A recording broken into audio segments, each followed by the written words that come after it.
future flourishing, a pathway toward an ecological civilization. Why do we need some entirely different civilization? Aren't we trying to just improve the current civilization right now in what we're doing? Let's just look at headlines from this week, in fact, from the IPCC report that I'm sure you're all familiar with, where they issued a final warning: act now or it's too late. And what sort of keystone of the message of their report is really kind of summarized in this graph, which is basically if we continue with what we're doing right now, we're heading directly into this red zone of 3 degrees or so plus temperature rise this century, which scientists call catastrophic. But here's the point. We're all used to talking about climate, but we need to recognize that even if we found some magic bullet, we've got to realize that wouldn't even touch on the core problems we're looking at, because climate itself is really just like a symptom of a far deeper underlying problem with what's going on in our whole global system.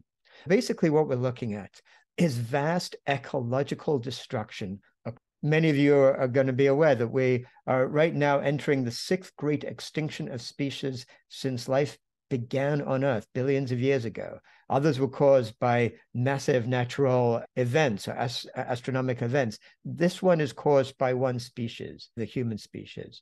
I looked at some of the deeper ways in which different cultures made sense of the universe and how that drove history. What got distilled from all that years of research was this simple realization that culture shapes values. And those values is what actually shape history. And so by the same token, our values that we hold today in our dominant culture are what will shape the future. And if we look at what our values are today around the world, our values are based on separation. Here are people lining up for their food, separate from each other, connected with their technology, separate from the food they're about to eat, not even thinking about where it might have come from. And if we drill down just one layer, we can look at what this modern story of separation is telling us, either explicitly or implicitly.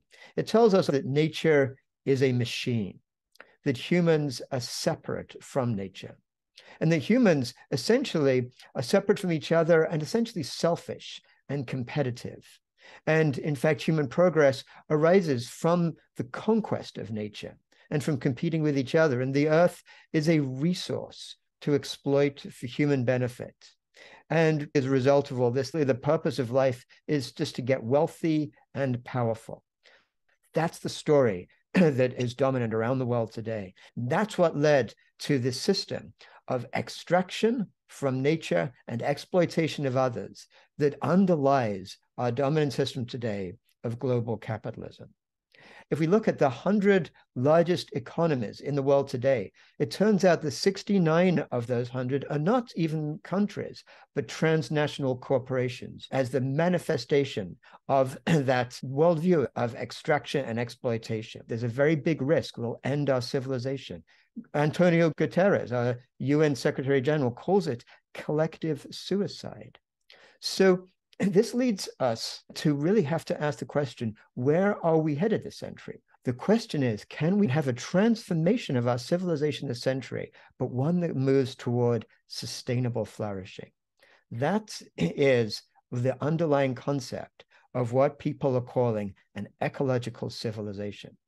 The key thing to understand is that to get to that place requires basically changing the operating system of our underlying civilization.